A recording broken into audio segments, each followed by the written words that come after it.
Olá, meus amigos, meus irmãos, boa tarde a todos.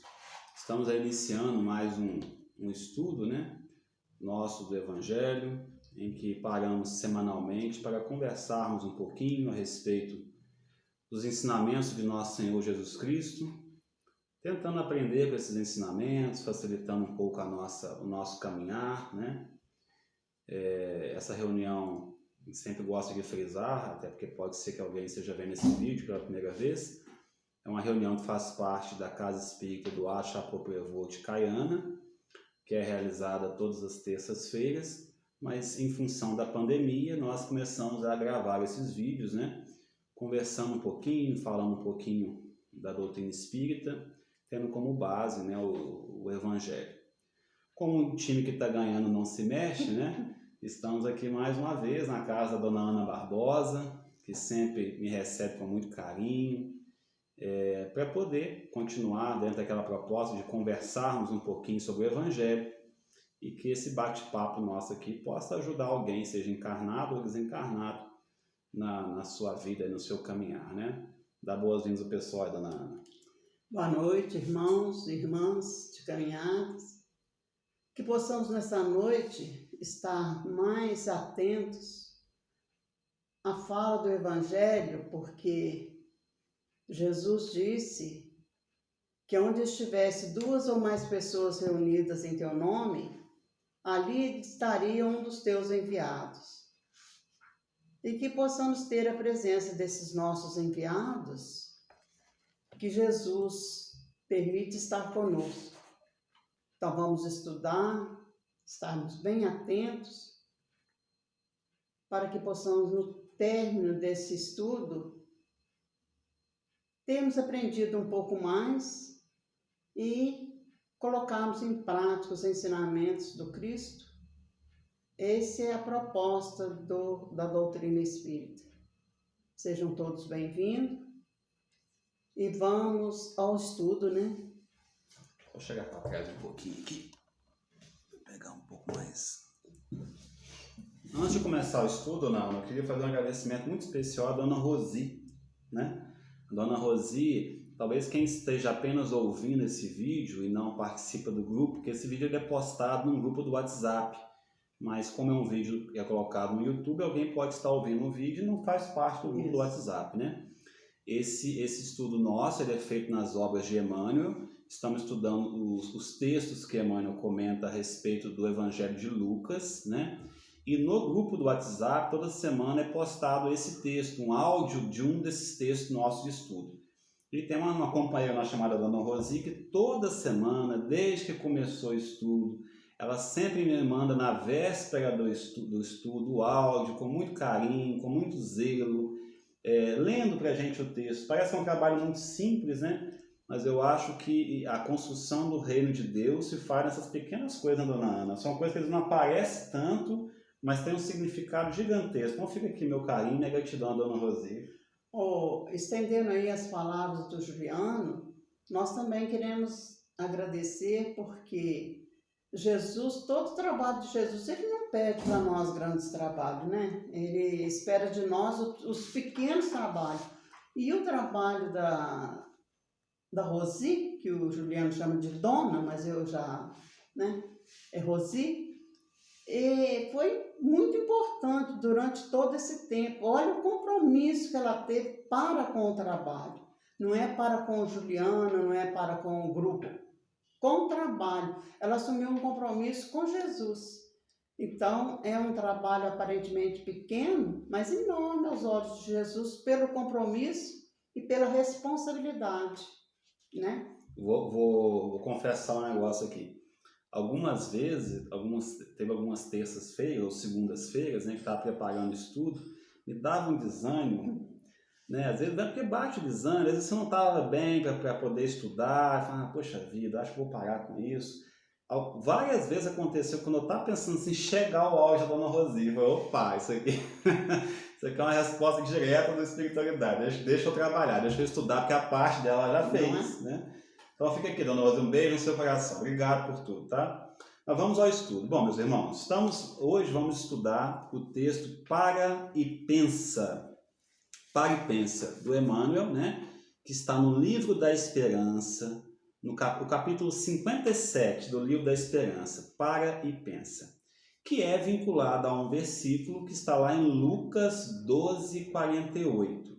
Como a gente sempre gosta de fazer, esse versículo ele faz parte de uma parábola, dona Ana, uma parábola que ficou conhecida como a parábola do servo vigilante. Eu vou ler a parábola toda, né? Faz favor. E ele encerra o estudo, a parábola ela é encerrada com esse versículo, tá? Bom, a parábola é uma parábola até longa, mas acho que vale a pena, uma parábola muito rica. Jesus estava conversando com os discípulos e Pedro indaga a ele assim: Senhor, quantas essas parábolas para nós ou também para os outros? Ele estava perguntando, será que você está falando aí é só para nós? Porque a gente percebe que alguns ensinamentos de Jesus eles eram falados mais para os mais íntimos, talvez para que eles tivessem um pouco mais de condição de compreender algumas coisas, né? E outros ensinamentos eram falados para todo mundo, né? Então Pedro questiona isso ao mestre. E aí Jesus responde: Disse o Senhor. Então, ele responde o Pedro com uma parábola, olha só, hein? Ele tinha acabado de contar uma parábola, Pedro pergunta a ele se aquilo era uma parábola para ele ou para todos, e Jesus responde com uma parábola. Ele responde assim, deixa eu achar aqui. Então, quem é o administrador fiel e prudente que o Senhor constituirá sobre os seus serviçais para dar-lhe porção do trigo a seu tempo? Bem-aventurado aquele servo que o Senhor, quando vier, o encontrar fazendo assim. Verdadeiramente vos digo que o constituirá sobre todos os seus bens. Se aquele servo disser em seu coração, meu Senhor não tarda para vir, e começar a espancar os servos e as servas, a comer, a beber e a embriagar-se, virá o Senhor daquele servo um dia que não espera e uma hora que não sabe, isso aqui é importante, né? O cortará em dois e o colocará a porção dele com os infiéis. Aquele servo que soube da vontade do Senhor e não preparou ou agiu conforme a sua vontade, será açoitado muitas vezes. Aí vem o nosso versículo de estudo agora, dona Ana. Aquele, porém, que não soube e fez coisas dignas de açoite, será açoitado poucas vezes. A todo aquele que muito foi dado, muito lhe será requerido.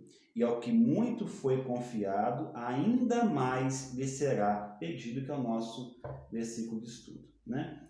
Então, dentro desse contexto, dessa parábola, dessa narrativa bíblica, aí vem o Emmanuel, tira para a gente esse texto, Para e Pensa, dá o título de Para e Pensa, e descreve para a gente um texto muito interessante. Algum comentário até aqui? Durante o tempo que você estava falando, eu estava aqui pensando, né? Como que é a sabedoria desses amigos espirituais, e quando você falando que Jesus falava, às vezes, quando Jesus estava falando, quando Pedro fez esse questionamento, e que Jesus responde com a parábola, às vezes a gente fica pensando assim, quando nós estamos falando alguma coisa, a gente pensa que está falando para uma quantidade pequena. A gente não sabe a dimensão que a nossa palavra, aonde a nossa palavra está chegando e de que forma que essa palavra está chegando, né? Exatamente. Você pode estar, às vezes, falando para 20 pessoas encarnadas e para nenhum desencarnado. Isso. Você pode estar falando para um encarnado e 100 desencarnados, né? O Espiritismo deixa isso muito claro para a gente, né? E às vezes no dia a dia a gente não para perceber isso, né? Para quem que eu estou falando, Para quem que eu estou falando? Eu estou servindo de espelho para quem, né? E quando eu percebi esse título, Para e Pensa, quando você falou no início aí que a gente não consegue parar, e quando você para por algum instante que você pensa, Você olha a imensidão de pensamento que te aproxima, assim, como se fosse coisa, sem você pensar assim, é rápido, rápido, que você às vezes não dá conta. Então, de onde está vindo tanto pensamento? É. A gente pensa sozinho, dona Ana? E essa pergunta eu te devolvo. Acho que dificilmente a gente pensa Não. sozinho, né? Aí a questão é a quem estamos seguindo, né? A quem nós estamos aderindo os pensamentos, né? Exatamente. Então, isso faz parte também para a gente ficar mais um pouco assim, vigilantes, Sim, né? a parábola é isso, a parábola do servo vigilante. Né? Porque às vezes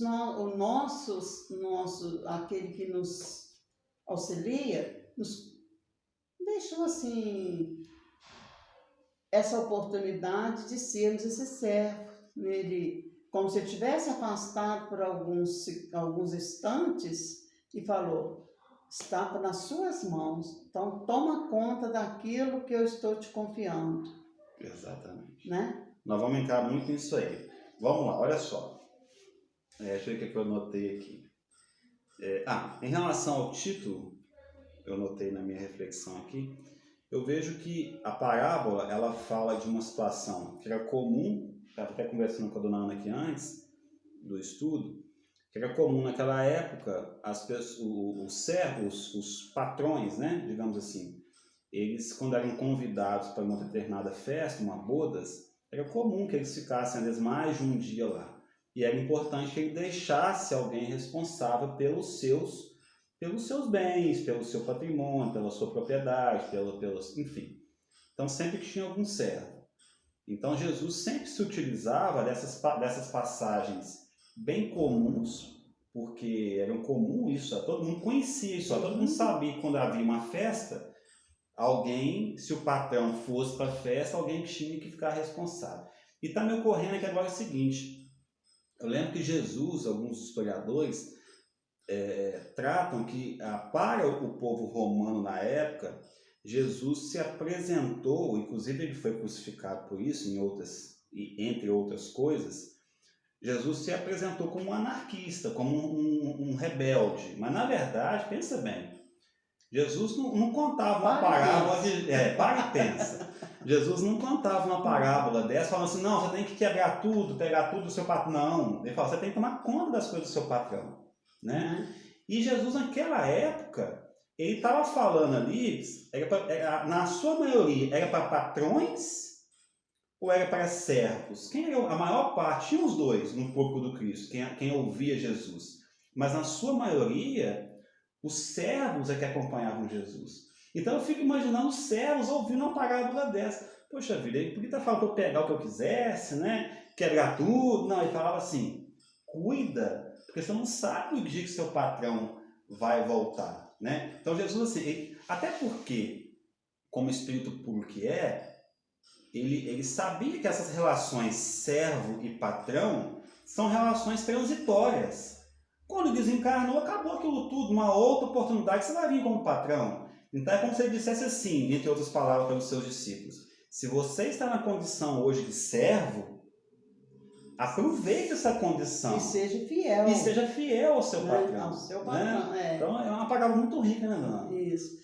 E a gente trazendo hoje para a nossa vida, dentro da visão espírita, é como se ele estivesse falando para nós, através do conhecimento espírita, dentro da visão espírita, para nós. Cuida desse patrimônio. Exatamente. Que está nas suas mãos. Eu posso estar afastado um pouquinho, mas eu vou voltar. Tudo é meu. Tudo é meu. Mas está sob a sua responsabilidade. Então cuida dele. Então cuida dele. O que nós estamos fazendo com esse conhecimento? Exatamente. Bom, então, isso é muito amplo, né? A gente pode pensar nisso aí como sendo o conhecimento espírita, por exemplo. Isso. Nós temos um patrimônio gigantesco. Né? E o que nós estamos... será que nós somos colocados à toa no movimento espírita? Será que a gente... Só acha, por exemplo, né, que Jesus, a espiritualidade maior, quando nos coloca na condição de espírita, diante de toda essa grandiosidade da doutrina espírita, você acha que eles eles são ali meio sacanas e estão querendo colocar a gente para poder falar, não, vamos colocar eles lá que eles não vão dar conta de nada? Ou você acha que eles acreditam em nós, que nós podemos dar conta sim desse recado e saber utilizar esse conhecimento em benefício de nós mesmos, para o nosso crescimento e em benefício de todos que estão ao nosso redor? Ô, Juliano, vamos lembrar quando Kardec foi convidado para trabalhar na codificação, né? Ele foi convidado porque que Jesus, a espiritualidade maior, o Espírito da Verdade confiava nele. Mas ele teve medo e falou assim, e se eu não der conta desses compromissos todos? Já tem outro preparado. O trabalho não é seu? Não é seu, é do Cristo, já tem outro preparado para assumir o seu lugar. Então, quando nós somos colocados a determinados trabalhos, a gente tem que estar atento, parar e pensar. Se eu não der conta, o outro assume o meu lugar. Porque comigo ou semigo, a doutrina Ela continua. vai seguir o seu trabalho, vai seguir o seu curso. O movimento espírita ele pode estar cambaleando e cambalear sempre, mas a doutrina não, ela, né? Exatamente. Bom, vamos ao texto, dona Ana? Vamos lá. Para e pensa. Para e pensa. Lê pra gente o primeiro parágrafo, fazendo um favor.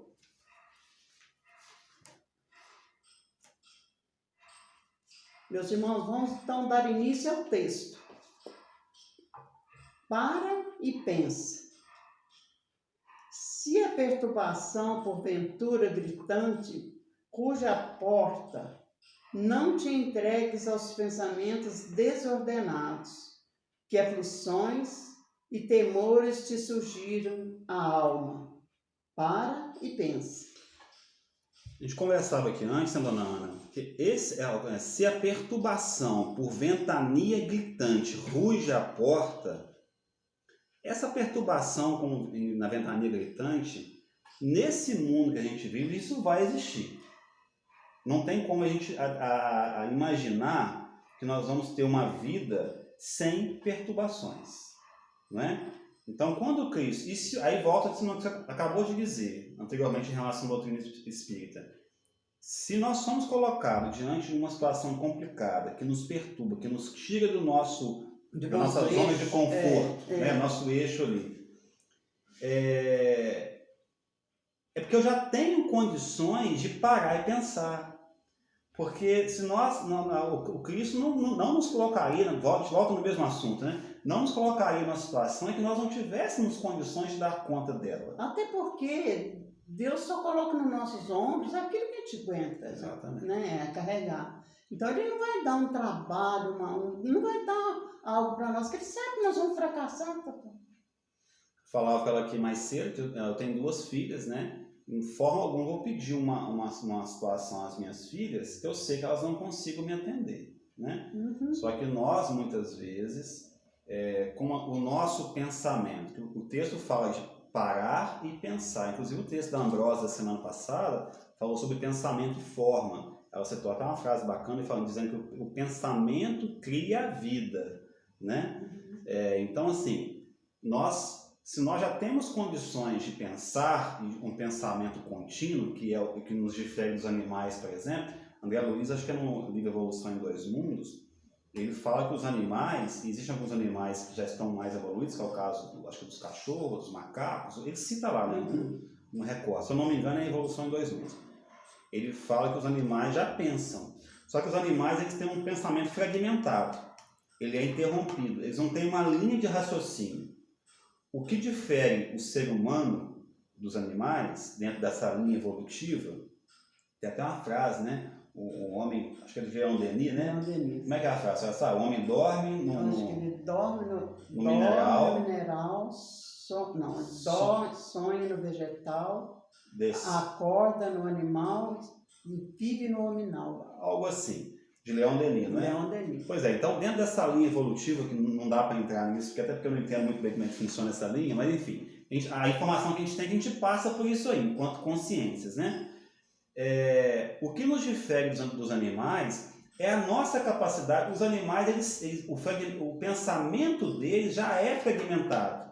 Ele pensa que eu vou comer ali, parou. Depois ele não tem uma continuidade daquilo.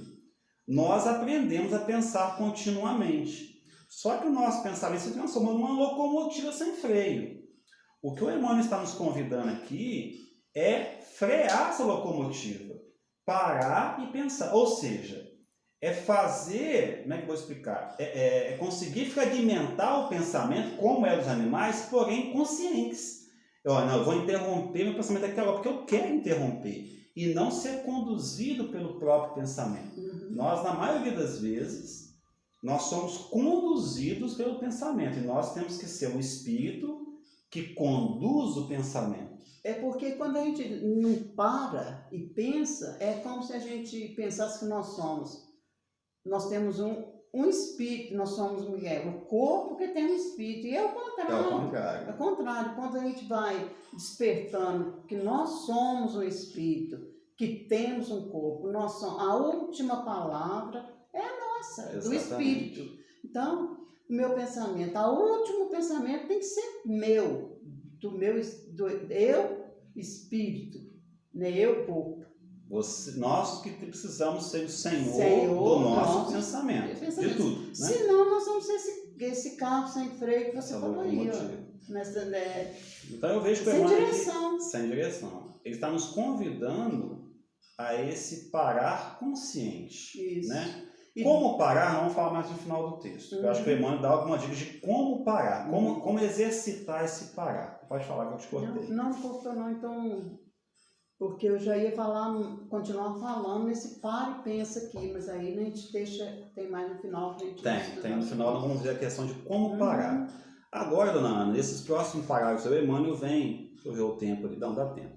Ele vem, aqui para o nosso tempo, ele vem mostrando para a gente algumas situações em que é necessário parar e pensar. O Emmanuel sempre faz, o Emmanuel como professor que eu como sou professor de matemática, a gente trabalha dessa forma, isso é didático como professor, né? Você traz a teoria e traz o exemplo, traz o exercício de como fazer, a prática, né? Ele vai dizer algumas questões práticas agora. Quer ver? Lê pra gente o próximo parágrafo aí, escorregastes no erro. Tá. Aqui. Isso. Escorregaste no erro, experimenta inquietações decorrentes da falta cometida. Não se te imobilizaste. Como se imobilizaste na vestigem permanente da queda. Isso, olha só. Escorregar no erro e experimentar inquietação, todos nós vamos passar por isso. Não é comum, mas todos vão passar, não é? Não precisava ser comum, mas é. A gente escorrega em erro, a gente erra todo dia, né? Aí, o problema que eu vejo está no finalzinho. Fala assim, ó. Te imobilizasse, a gente fica imobilizado na vertigem permanente de uma queda. A gente imagina que a gente está sempre em queda. Estou lembrando uma reunião que nós participamos juntos, em que o espírito não conseguia perceber nada que ele tinha feito de bom. Né? Ele imaginava, na cabeça dele, ele está imobilizado nessa vertigem de uma permanente queda. Ele precisa parar. Mesmo tanto que esse o estudo do Evangelho, ele serve para encarnado e desencarnado. Né? Porque mesmo se tiver algum encarnado nos ouvindo aqui, se ele se encontra numa situação que ele se percebe numa permanente queda, ele precisa interromper esse fluxo. Tentar pensar no que fez de bom, naquilo que fez de útil, porque todos nós, da mesma forma que a gente cai muito, mas nós temos nossos acertos também. É porque isso acontece muito, Juliano, porque às vezes a gente cristaliza naquilo. Isso. Não é? Então você não vê uma outra saída, parece que você cristalizou, está imobilizado. Exatamente. Naquilo. E a gente vai lembrar que ele fala assim, permanente da queda. Na queda. Então a gente vai lembrar assim que eu gosto muito dessa frase dos evangélicos, que eles falam muito assim: cair do homem, mas levantar de Deus. Isso aí, boa essa frase. Não é? Muito boa. Eu vejo os evangélicos falar muito isso, sabe? Cair do homem, nós vamos cair sempre, mas de que forma que nós vamos levantar? Isso. Então, para você poder interromper uma queda, você tem que parar ela, né? Então você precisa parar e pensar que é possível fazer o caminho de volta. Né? Não vamos ler tudo, senão não vai dar tempo. Pula essa parte, a parte que eu aceitaste, vem aqui, superestimastes as próprias forças e assumiste compromissos acima da própria capacidade, lembrando um discípulo injustamente agrilhoado num teste de competência para o qual se encontra ainda imaturo. Quando eu li isso aqui, eu vejo que isso aqui é o contraponto que nós conversamos no início do nosso estudo. Da mesma forma que o Cristo não nos oferece nenhuma atividade, nenhuma circunstância de vida, nenhum problema em que a gente não dê conta dele, isso é um ponto. Mas aqui está chamando a atenção de um outro ponto. Às vezes nós superestimamos as nossas forças, ou seja, nós nos achamos os super-heróis. A gente não pede ajuda a ninguém, a gente não acha que dá conta de tudo e assume compromissos que às vezes não são nossos. A gente tem que ter essa percepção também. Que tipo de compromisso realmente a vida me colocou e aquilo são meus, ou que eu construí para mim aqueles compromissos? Porque tem uma diferença aí, não tem? Tem. Aí é o momento da gente parar e pensar. Evangelho segundo o Espiritismo, capítulo 18. Você achou um item aí? Item 12. Vai lá, que acho que tem a ver com o nosso tema aqui. Capítulo 18 é o próximo capítulo.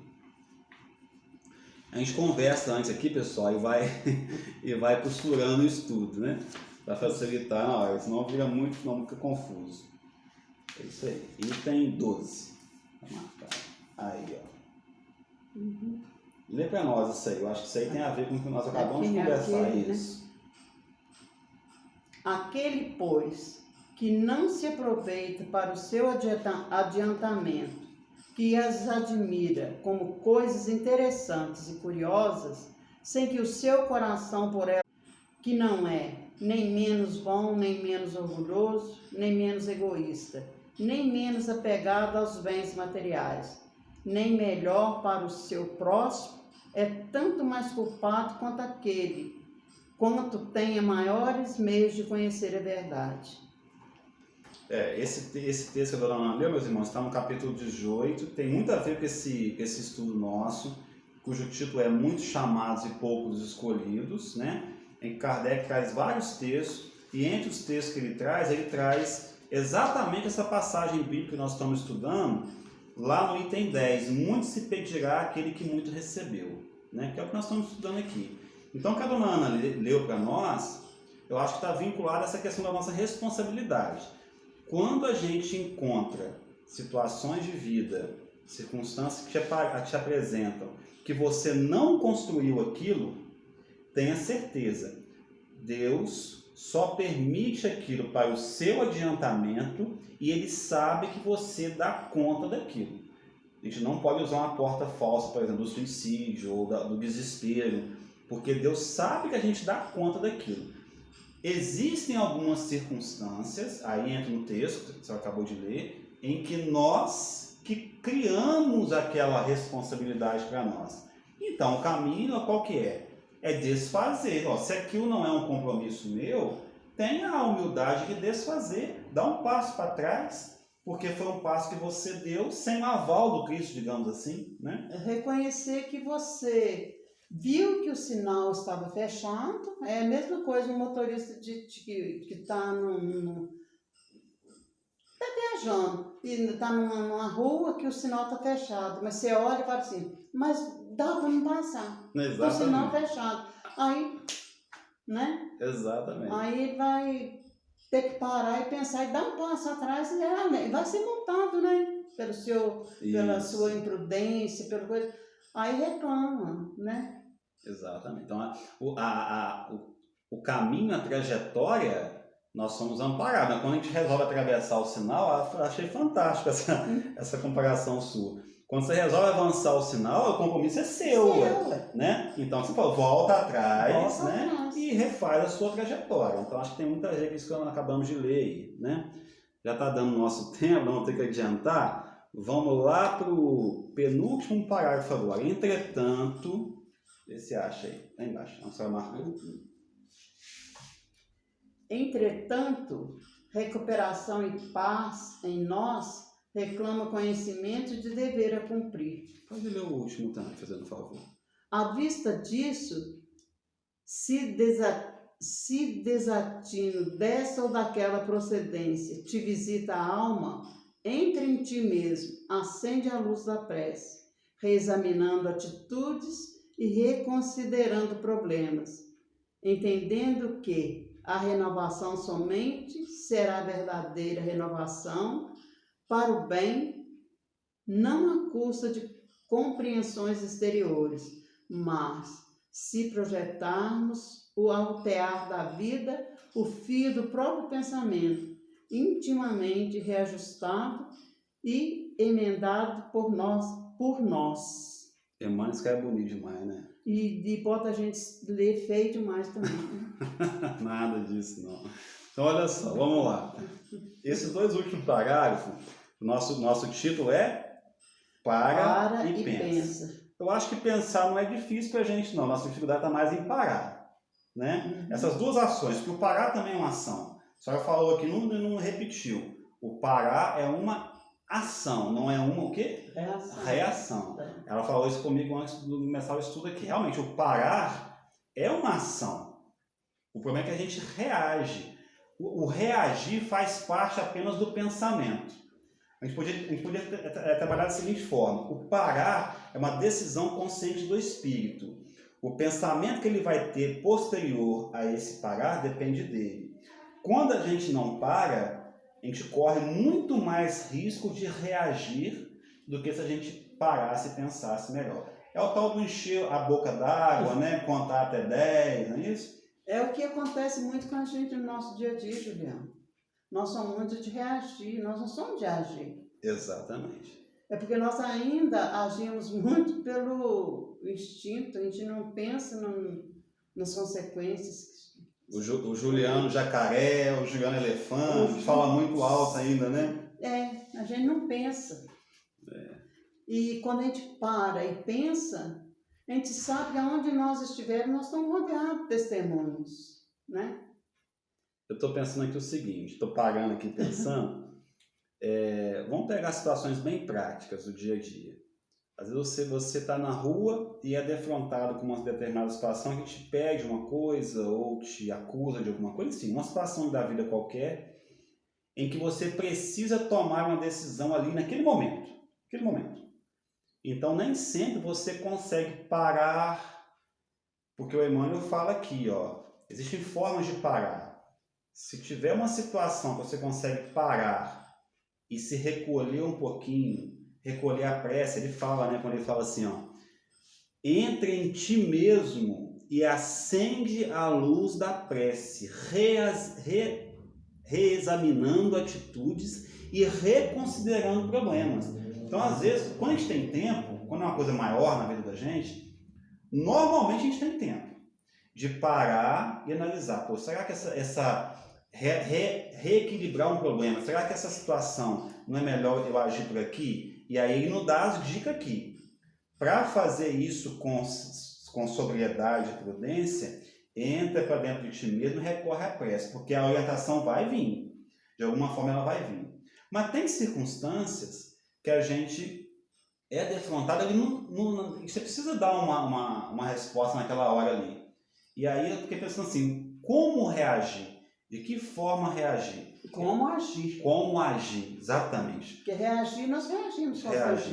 Né? Como agir de uma forma cristã? Aí eu acho que entra naquela parte que nós conversamos antes sobre o texto o dever, que o Emmanuel citou aqui antes.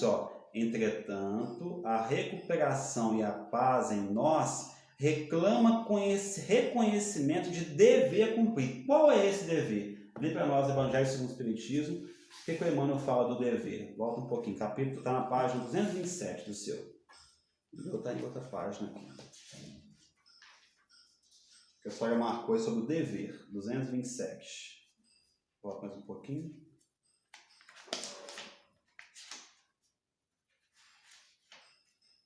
Aí, o dever. O dever começa precisamente ponto em que ameaçais a felicidade ou a tranquilidade do vosso próximo.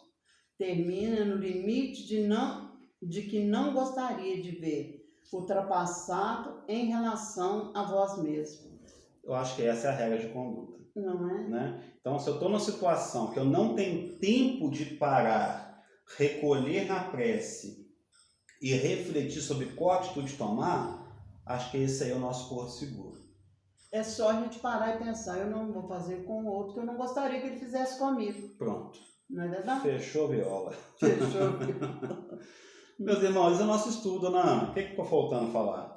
Eu me pus a pensar aqui, quando você estava comentando aí agora há pouco, que às vezes nós não conseguimos parar e pensar, mas nós falamos no início aqui, estejais preparado. O Evangelho convida, se nós já estamos com as mãos na charrua, já estamos com a mão no Evangelho, vamos tentar nos preparar, porque a gente não sabe nem o momento nem a hora. Aí as pessoas pensam, de morrer, ou de desencarnar, não, é de defrontar com essas situações. De volta na parábola, né? Virá o Senhor daquele servo em dia que não espera Então, e em hora que não sabe. Então, e você não sabe se é o Senhor que está ali em forma daquele, te mostrando que forma que você vai reagir, que você vai agir para com ele. Perfeito. Mais alguma coisa? Não, só agradecer a oportunidade que você tem dado, né?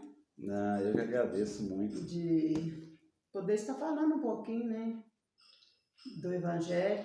O estudo aqui agora continua um pouquinho mais, né? Tomando café. Fez café? Fiz café. Vocês ficam com inveja aí? Fiz café, fiz. Mas não ficam muito inveja, não. Para e pensa antes de ficar com inveja. Mas eu vou continuar aqui. Meus irmãos, forte abraço a todos. Até a semana que vem, se Deus quiser. Vou falar depois no grupo. Eu tô lendo pensamento já sei do pensamento. Então. Forte abraço a todos, meus irmãos.